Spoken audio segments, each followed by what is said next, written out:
2 مرد در زیر زمین و یک سلطان در 800 مایل دورتر. آنها 6 ماه است که هر شب این تونل را حفر می کنند. بالای سرشان شهر مدینه در خواب است. زائران، علما، نگهبانان هیچ کدام نمی دانند که در زیر مسجد پیامبر صلی الله علیه و آله و سلم 2 مرد در حال کندن زمین به سوی مقدس ترین قبر در اسلام هستند.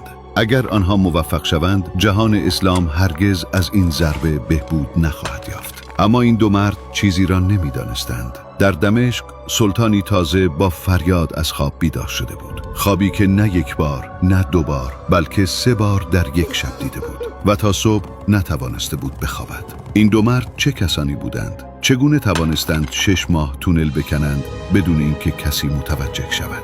و آن سلطان در خواب چه دید که باعث شد همه چیز را رها کند و به سوی مدینه حرکت کند؟ این داستان سلطان نورالدین زنگی است. سال 1164 میلادی بود. مدینه شهر پیامبر صلی الله علیه و آله و سلم، شهری که حتی هوای آن نیز مقدس احساس می شد. جایی که مردم آهسته قدم بر می داشتند، زیرا می دانستند وجود مبارک چه کسی در زیر این زمین آرام گرفته است. بیش از 500 سال مسلمانان با تمام توان از این شهر محافظت کرده بودند. فرمانداران در کنار مسجد زندگی می کردند. نگهبانان شب و روز گشت می زدند. هر زائر، هر مسافر، هر غریبه زیر نظر بود. این فقط یک شهر نبود. این قلب تپنده تمام جهان اسلام بود و بی‌حرمتی به آن چیزی در درون هر مسلمان زنده را در هم می شکست. تاریخ چیز ترسناکی به ما نشان می دهد. بزرگترین پادشاهانی که در تاریخ زندگی کردند، آرامگاه‌هایشان نابود شد. امپراتوران روم، شاهان ایران،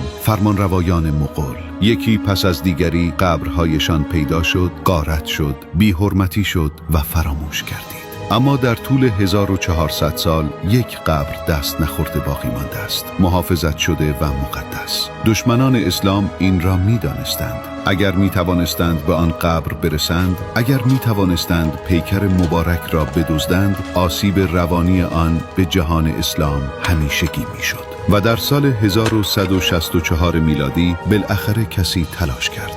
امنیت مدینه ساده نبود. خانه فرماندار درست در کنار مسجد پیامبر قرار داشت. او می توانست ببیند چه کسی وارد می شود، چه کسی خارج می شود و چه کسی بیش از حد توقف می کند. مردم محلی هر چهره‌ای را می شناختند. اگر غریبه‌ای سؤال غیر عادی می پرسید یا کسی رفتار متفاوتی داشت، خبر به سرعت پخش می شد. همسایه ها مراقب همسایه ها بودند. خود جامعه مانند دیوار محافظی دور آن قبر بود. شکستن این سیستم از بیرون تقریباً غیر ممکن بود. اما اگر تهدید از بیرون نمی آمد، 6 ماه پیش از خواب سلطان 2 مرد در فصل حج وارد مدینه شدند. هزاران زائر شهر را پر کرده بودند. بهترین زمان برای گم شدن در میان جمعیت. و آنها نقشه‌ای داشتند آنقدر هوشمندانه و صبورانه که 6 ماه تمام حتی 1 نفر هم شک نکرد. آنها خود را مسافران غرب معرفی کردند. غرب یعنی مراکش. ریش‌های بلند، عمامه‌های سفید و تسبیح در دست. درست مانند هر زائر دیگری که در کوچه‌های مدینه قدم می‌زند. اولین کاری که کردند، خانه‌ای اجاره کردند. نه هر خانه‌ای، بلکه نزدیکترین خانه به مسجد پیامبر، درست کنار روزه مبارک. سپس بازی طولانی خود را آغاز کردند. آنها فقط نماز نمی‌خواندند، بلکه اولین کسانی بودند که به مسجد می آمدند و آخرین کسانی که می رفتند. آنها اعتماد شهر را با سکوت و صدقه خریدند. باقی پول برای شما برادران و برای یتیمان باشد. ما فقط مسافریم، به چیز زیادی نیاز نداریم. به آنها نگاه کن. 6 ماه هست اینجا هستند و هرگز شکایتی از گرما یا قیمت نان نکردند. دلهایشان در روزه است. این 2 مرد عاشقان پیامبر هستند. آنها با تبدیل شدن به نمایانترین مردان پرهیزکار شهر نامرئی شدند. اگر کسی آنها را به چیزی متهم می کرد، تمام جامعه از آنها دفاع می کرد. اما وقتی چراغ‌های نماز عشا خاموش می شد و شهر در خواب عمیق فرو می رفت، آن قدیسان تبدیل به انسان‌های دیگری می شدند. فرش‌ها را کنار می زدند، تخته‌های چوبی را بلند می کردند، سپس در زمین فرو می رفتند. امشب چند سطل خاک کنده شد ما؟ 20 سطل. خیلی خوب است. وقت رو نباید از دست بدهیم. اما هر تونلی یک مشکل دارد که نمیتوان از آن فرار کرد. خاک. نمیتوان آن را ناپدید کرد. در شهری که همه مراقب یکدیگرند، این همه خاک را کجا پنهان میکنید؟ آنها از قبل تصمیم گرفته بودند. کیسه های چرمی بزرگ را با خاک پر میکردند. کیسه هایی به سبک مراکشی که مسافران با خود حمل میکنند. و پیش از نماز فجر، وقتی شهر هنوز خواب بود، این کیسه ها را به قبرستان جنت البقیه می بردند. زود باش، مؤذن دارد از مناره بالا می رود که آذان بگوید شهر. در قبرستان میان قبرها خاک را پخش می کردند. کمی اینجا، کمی آنجا. برای هر کسی که نگاه می کرد، این فقط دو مرد پرهیزکار بودند که از قبرستان نگهداری می کنند و به قبرهای صحابه رسیدگی می کنند. خاک رو یک نواخت پخش کنیم. طوری نشان دهیم که انگار زمین رو برای باران هموار می کنیم. هیچ کس حتی یک سوال هم نپرسید. هفته ها به ماه ها تبدیل شد. تونل رشد می کرد. 10 فوت، 20 فوت، 30 فوت. هرچه عمیق‌تر در زیر زمین مبارک مدینه. تونل بیشتر و بیشتر به سوی حجره مقدس کشیده می شد. تا اینکه شبی بیل به چیزی متفاوت خورد. نه خاک، بلکه سنگ. آنها درست در زیر آن قرار گرفته بودند. حالا نزدیک بودند. در ماه ششم شروع کردند به کندن به سمت بالا، به سوی روزه رسول الله. هر شب آن را احساس می کردند. فقط چند فوت دیگر، شاید 1 هفته، شاید کمتر. 6 ماه صبر، 6 ماه نقش بازی کردن، 6 ماه فریب دادن یک شهر کامل. و حتی 1 نفر در مدینه چیزی نمی‌دانست.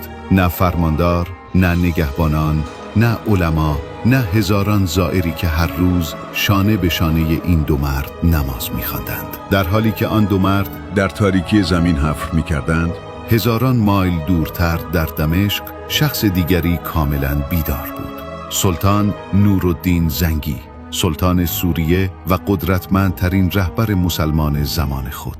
مردی که سرزمین‌های شکسته مسلمانان را متحد کرد زمانی که دیگران تسلیم شده بودند.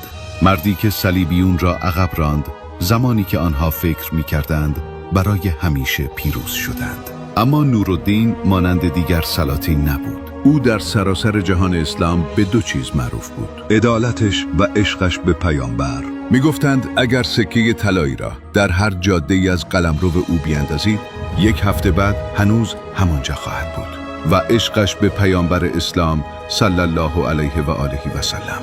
عشقی آنقدر عمیق که اتفاق بعدی فقط برای مردی مانند او قابل درک بود. شبی مانند هر شب دیگر در دمشق بود. سلطان نماز عشا را خوانده و خوابیده بود. او خوابی دید. در آن خواب پیامبر محمد صلی الله علیه و آله و سلم به او ظاهر شد. اما پیامبر صلی الله علیه و آله و سلم خوشحال به نظر نمی رسید. او به 2 مرد اشاره می کرد. 2 چهره مشخص با پوست روشن و چشمان آبی. و از لبهای مبارک رسول الله صلی الله علیه و آله و سلم سخنانی بیرون آمد که روح سلطان نورالدین را در هم شکست. ای محمود، مرا از دست این 2 نجات بده. سلطان با وحشت از جا پرید. بدنش می لرزید. اشک از چشمانش جاری بود و قلبش چنان تند می تپید که صدایش را در گوشهایش می شنید. این چه معنی داشت؟ این 2 مرد چه کسانی بودند؟ چگونه ممکن بود پیامبر صلی الله علیه و آله و سلم در خطر باشد؟ از چه کسی؟ او نمی‌فهمید، اما احساسی در سینه‌اش بود که تحمل ناپذیر بود.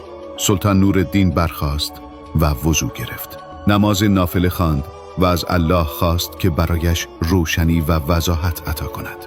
اما برای نورالدین زنگی حتی ماندن 1 لحظه دیگر در دمشق غیر ممکن شده بود. تا زمانی که خورشید شروع به طلوع کرد، سلطان فهمید که این فقط 1 خواب نبود. این 1 فرمان بود. او قابل اعتمادترین مشاورش را فراخواند، مردی به نام جمال‌الدین.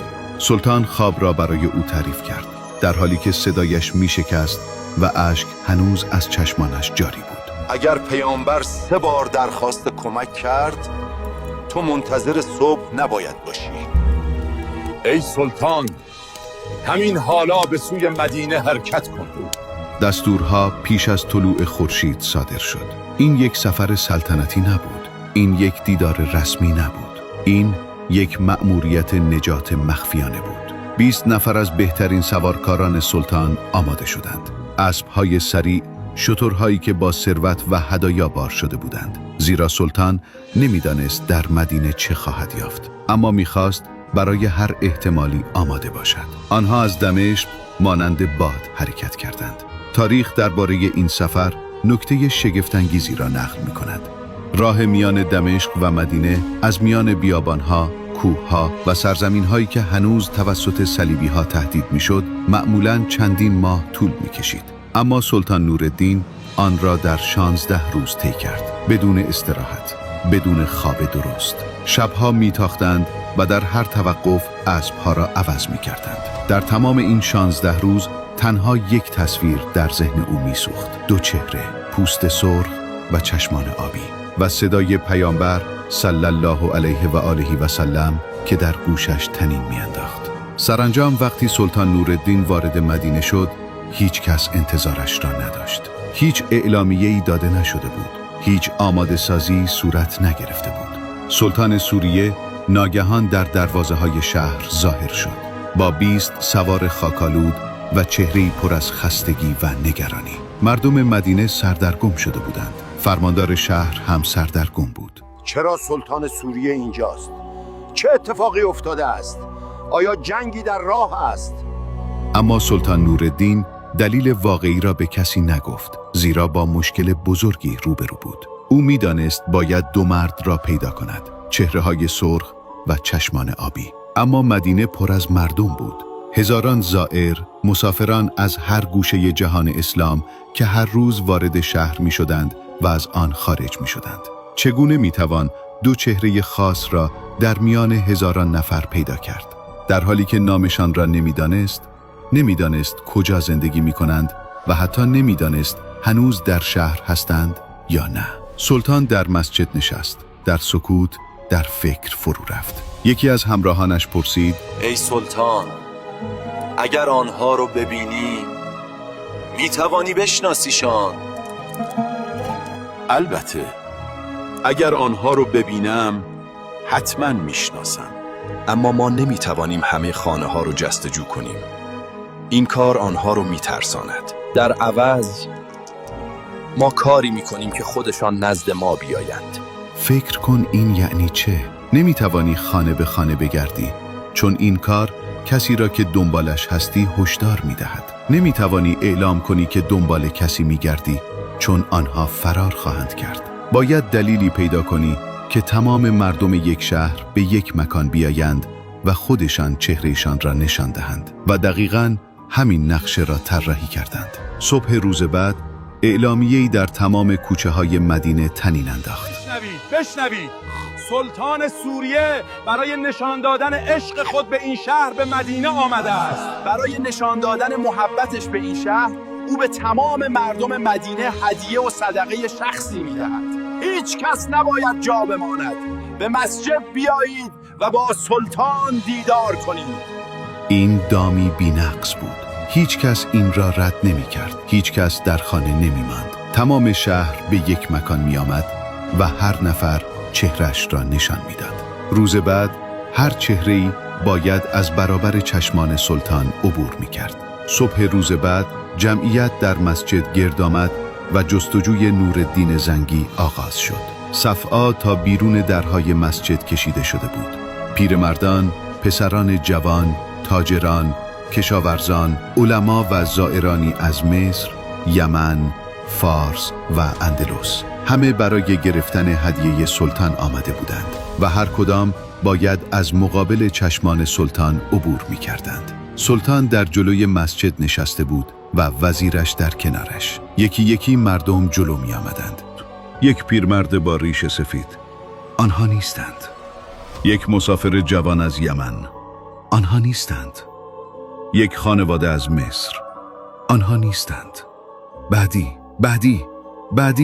1 ساعت گذشت، 2 ساعت گذشت، 3 ساعت گذشت. صدها چهره، شاید 1000 چهره. اما چشمان سلطان هرگز از صف جدا نمی شد. در هر صورت به دنبال چهره سرخ و چشمان آبی میگشت. سلطان آهسته گفت: جمال الدین، اونها رو نمیبینم.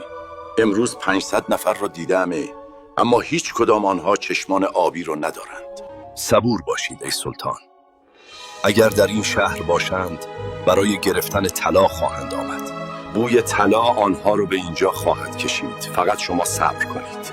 خورشید بالاتر رفت. بعد از ظهر فرا رسید. کیسه های طلا با هر نفری که جلو می آمد سبکتر می شد.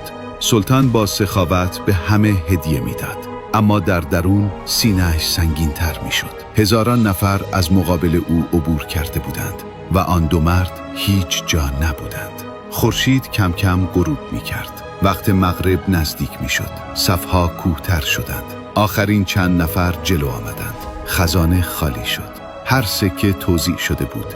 هر هدیه داده شده بود. مردم با خوشحالی مسجد را ترک می کردند. مسجد آرامتر و آرامتر می شد. سلطان نورالدین همانجا نشسته بود. بی حرکت، خاموش. سپس فرماندار مدینه را فراخواند. سلطان گفت: همه همینها بودند؟ من 16 روز سفر کردم و حالا به یک مسجد خالی نگاه میکنم. بله ای سلطان، همه این شهر همینها بودندم. جمال الدین، این کیسه ها رو نگاه کن. دفتر رو نگاه کن. آیا هر مردی در مدینه هدیه گرفته است؟ بله ای سلطان. هر تاجر، هر کارگر، حتی گدایان حاشیه شهر. شما بسیار سخاوتمند بودید. قلب سلطان فرو ریخت. چشمانش به زمین افتاد. 16 روز سواری در بیابان، 3 خواب، صدای خود پیامبر صلی الله علیه و آله و سلم و حالا هیچ چیز. سپس فرماندار چیزی اضافه کرد، تقریباً مثل یک نکته بی اهمیت. 2 نفر دیگر هم هستند، اما راستش ای سلطان، آنها از آن نوع مردانی نیستند که برای پول در صف بایستند. 2 مرد چی کسانی هستند؟ 2 برادر از غرب مراکشی. آنها در یک خانه کوچک زندگی می کنند که درست کنار دیوار حجره پیامبر است. شبها در عبادتند و روزها به فقرا غذا می دهند. آنها صدقه نمی گیرند، صدقه می دهند. چه زمانی به مدینه آمدند؟ حدود 6 ماه پیش. خیلی محبوب هستند. حتی من گاهی برای دعا نزدشان می روم. سلطان دیگر نیازی به شنیدن چیزی نداشت. قفل معما باز شده بود. همان مردان مقدسی که برای گرفتن طلا نیامده بودند. تنها کسانی بودند که چهرهشان را نشان نداده بودند. امشب به قصر نمی رویم. مرا به آن خانه ببرید. فرماندار با تردید گفت: اما ای سلطان، احتمالاً اکنون در حال نماز هستند. مزاحمت برای چنین مردان صالحی رسوایی بزرگی خواهد بود. چند خانه آن طرفتر.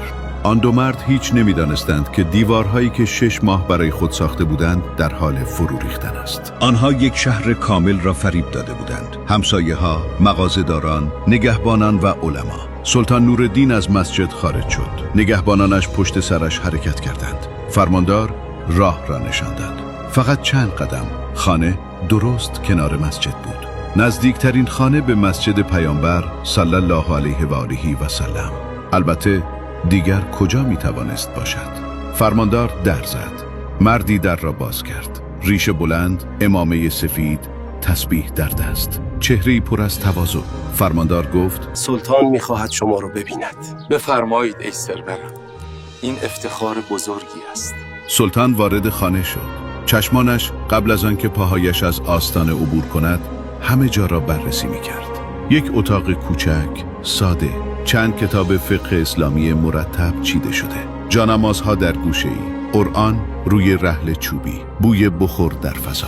همه چیز دقیقاً شبیه خانه 2 عابد پرهیزکار.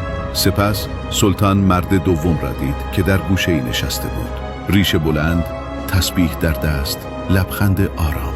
اما همان لحظه که سلطان به چهرهشان نگاه کرد، خون در رگ‌هایش یخ زد. چهره سرخ، چشمان آبی، دقیقاً همان چهره‌هایی که پیامبر صلی الله علیه و آله و سلم 3 بار در خواب نشان داده بود. اینها همان مردان بودند، اما رفتارشان کاملا آرام و بیگناه به نظر می رسید. شما از مراکش راه دوری آمده اید. چرا این خانه رو انتخاب کردید؟ چرا اینقدر نزدیک مسجده؟ کجا بهتر از اینجا برای عاشق پیامبر است؟ ما فقط می‌خواهیم به او نزدیک باشیم. زندگی ما فقط عبادت است. ای سلطان، این مردان نیک محله ما هستند. هر جمعه به فقرا غذا می‌دهند. بیرون خانه جمعیت جمع شده بود. مردم زمزمه می کردند. برخی خشمگین بودند که با مردان مقدسشان چنین رفتار می شود. اما سلطان نورالدین به دنبال قدیس ها نبود. او به دنبال حقیقت بود. قالین رو کنار بزنید. البته ای سلطان، این فقط یک کف است. سلطان با مشت به زمین کوبید. این چوب مثل زمین صدا نمی‌دهد. زیر پای شما چه چیزی است؟ یک سرداب قدیمی برای آب است، چیز دیگری نیست. اما سلطان منتظر توضیح نشد و به نگهبانان اشاره کرد. نگهبان تخته ها رو بلند کنید. همین حالا. نگهبانان شروع کردند با دستهای خود زمین را کندن. چند ثانیه که مانند ساعتها گذشت. ناگهان دست یکی از نگهبانان در زمین فرو رفت. او فریاد زد: اینجا ادامه دارد. این یک تونل است به سوی قبر پیغمبر. 6 ماه حفاری، هر شب چند قدم نزدیکتر. وقتی معماران سلطان تونل را اندازه گرفتند، حقیقتی آشکار شد که خون همه را سرد کرد. آنها فقط 3 فوت فاصله داشتند. فقط یک شب دیگر حفاری و به حجره مقدس می رسیدند. اگر سلطان نورالدین حتی یک روز دیرتر رسیده بود، تونل به مقصد می رسید. تاریخ با اشک نوشته می شد. نگهبانان فوراً آن 2 مرد را دستگیر کردند. لبخندهایشان ناپدید شده بود. تواضع و پارساییشان هم. فقط 2 مرد با چشمانی پر از ترس باقی مانده بودند. سلطان شمشیرش را کشید و گفت: حرف بزنین! چی کسی شما را فرستاده است؟ حرف بزنین! چه کسی شما را فرستاده است؟ هیچ مسلمان شبها زیر پای رسول خدا زمین تونل نمیزند. حرف بزنید! آنها اعتراف کردند. ما فرستاده شده ایم، نه از مراکش، نه از سرزمین های اسلامی، بلکه صلیبی ها ما رو فرستادند. زبان، نمازها، عادتها.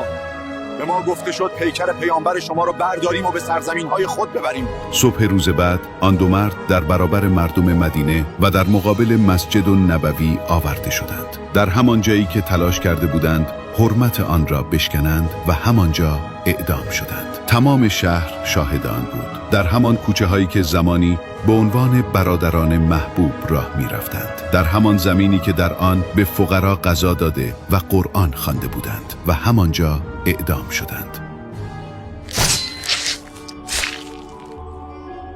با این حال قلب نورالدین زنگی هنوز آرام نگرفته بود. آهنگران را پیدا کنید. تمام آهنی را که در این سرزمین وجود دارد برایم بیاورید. ما فقط یک سوراخ را پر نمی کنیم. ما دیواری می سازیم که هیچ نیرویی در دنیا نتواند آن را بشکند. مجرمان از میان رفته بودند، اما یک سوال همچنان ذهن او را می سوزاند. اگر کسی دوباره تلاش کند چه؟ در 10 سال دیگر، در 50 سال دیگر، در 100 سال دیگر. اگر تونل دیگری حفر شود چه؟ او نمی توانست مدینه را ترک کند تا زمانی که مطمئن شود چنین چیزی هرگز دوباره رخ نخواهد داد. سلطان نورالدین بهترین معماران و مهندسان را به مدینه فراخواند. دستور او ساده بود: اطراف قبر مبارک را مانعی بسازید که هیچ تونلی هرگز نتواند از آن عبور کند. در اطراف تمام منطقه مقدس خندقی عمیق حفر شد. آنقدر عمیق که به سطح آب زیرزمینی رسید. سپس تنها سرب مذاب در آن ریخته شد. وقتی سرد شد، دیواری فلزی و یک پارچه از هر جهت اطراف محل آرامگاه پیامبر صلی الله علیه و آله و سلم را فرا گرفت. در زیر زمین همیشگی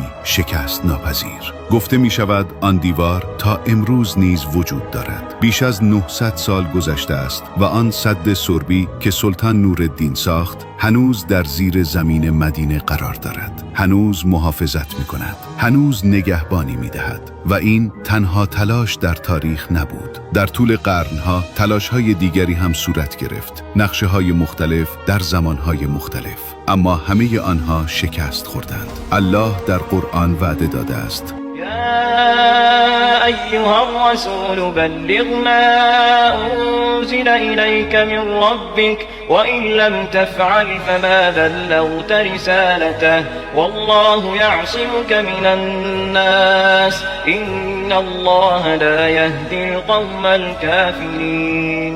ای پیامبر، آنچه را از طرف پروردگارت بر تو نازل شده است ابلاغ کن و اگر چنین نکنی رسالت او را به انجام نرسانده ای و الله تو را از گزند مردم حفظ می کند.